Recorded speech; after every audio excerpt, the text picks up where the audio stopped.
Muna tayo, sino may gusto nang gumagamit po ng Nokia 3210 na cellphone dito? Uy. Wala na naman. Wala na, di ba? Tama? Gusto natin yung iPhone, tama? Yes.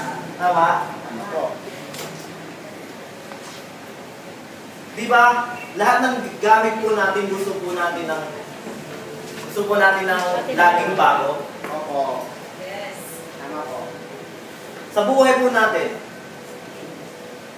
gusto mo ba mabago? Oo naman po. O gusto mo ng bago? Tama? Yes. Amen. Yun, sino ang dumaan sa pagkabata dito? Kabataan. Di ba nung bata kayo, di ba? Noon, siguro yung mga bata kayo, pangit yun nun, di ba?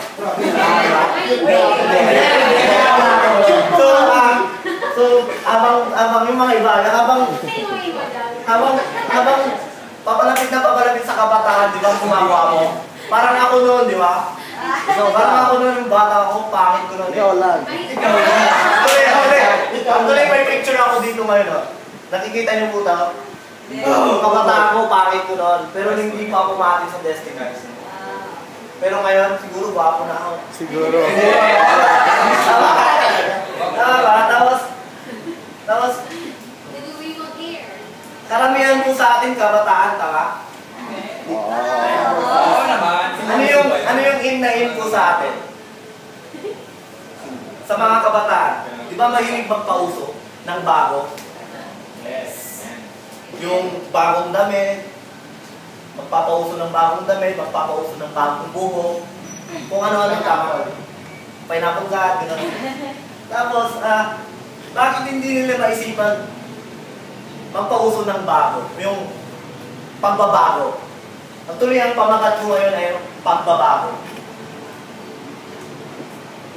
Kailan ka magbabago kung matanda ka na? Kung wala ka ng lakas? So, ang panahon na ito, ngayon dapat tayo magbago. Dahil sa sinabi sa verse na ito, buksan po natin kung may Bible po tayo. Ecclesiastes 12 verse 1. Remember your Creator in the days of your youth, before the days of trouble comes and the years approach when you will see I find no pressure in them. Tapos pagkasabi doon sa Tagalog, alalahanin mo ang iyong manilika sa panahon ng iyong kabataan. So, ang pinupuwet ko po dito, kabataan. Tama? Tapos, why many young people, so ipapaliwanag ko mamaya yun sa bakit kabataan. Why many young people, we don't have right direction in their life? Because there's no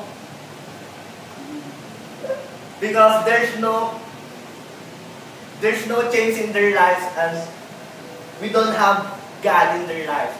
Tama? Tapos, parang ako, no, may testimony eh. I'm a person, ako yung black sheep sa aming family. Tapos, I'm a person na we don't know, have direction in my life. Tapos, I'm a person na walang kwenta. Tapos, papalit-palit ng girlfriend noon. Tama? Siguro nakabuntis na ako ngayon. Buti na lang, nagbago ako. Buti na, kung hindi ako nagbago, malamang, hindi po ako nakapag-aral ngayon. Sa verse na ito, ngayon ko lang naintindihan na mabuti. Buti na lang, nagbago ako. Sabihin nyo sa tabi nyo, nagbago ako. Nagbago ako. At nakilala ko ang God. At nakilala ko. So, kung hindi sigurado, napaka-bitter po ng buhay ko ngayon. Napakapakit ko, no? Kaya pansinin yung mga kabataan ngayon. Madaming kabataan na napapariwara ang buhay. Nalululong sa masamang bisyo, mga drug addict, mga anak na suwain, at walang galang sa mga magulang. You know why? we don't have God in their life, then there's no change in their life. Tama? Ano, may tatlo akong points na isi-share sa inyo para magbago. Number 1 is, simple lang, pagbago. Ano yung pagbago na yun? Actually, ang hirap magbago, di ba? Yes. Tama? May nabasa ako sa Facebook kagabi, no? Bago ko ginawa yung outline na to. You will never change your life until you change something you do daily. The secret of your success is daily routine. So, wow, sabi ko, ang ganda ng message na to. So, example doon, no? Kung lagi ka na lang natutulog, may pagbabago ba? Wala. Tapos, kung nagbasa ka na lang sana ng book, nag-grow ka pa. Tama? And then, lagi ka na pumapasok. Wala ka namang ginagawa sa school. May pagbabago ba doon? Wala. So, nakadepende yung pagbabago sa'yo.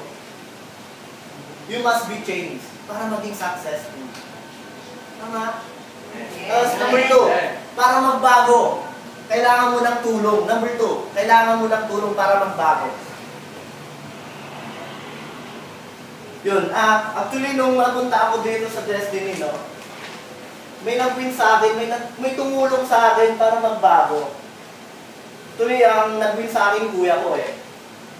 And then, kinorek niya ako sa mga maling ugali ko, tapos yung mga pangit na yung pangit, talagang pangit.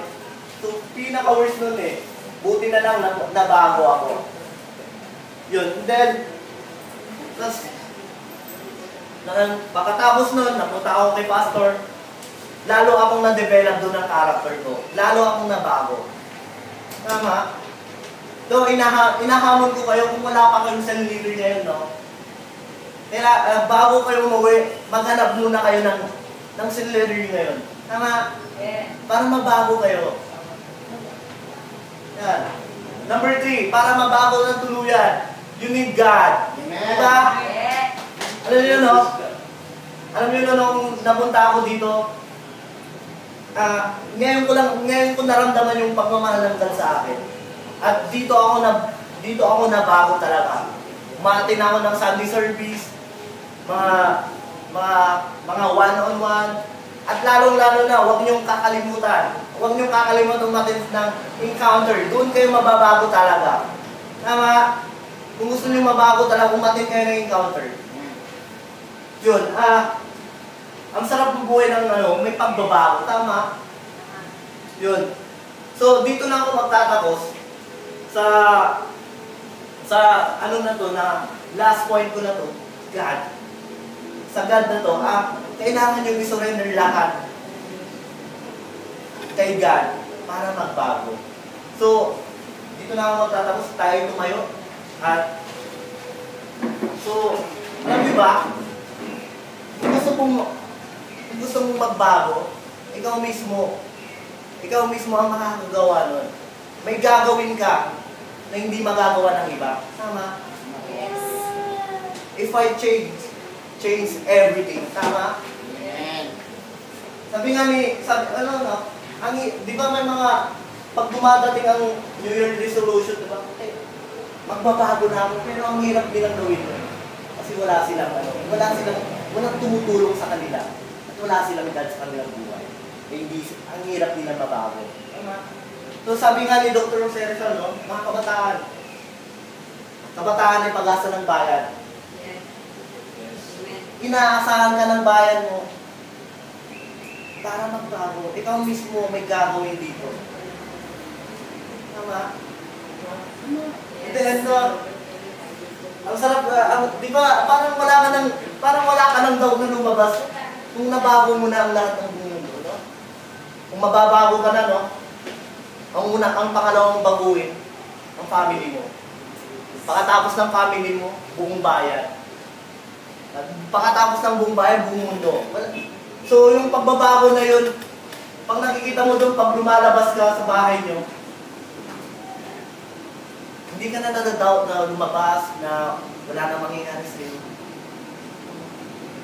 So, kailangan po natin surrender kay God. Ang gawin mo lang, kailangan mo magbago. Yun. Una ako magbago. Yung prayer na po. Okay natin.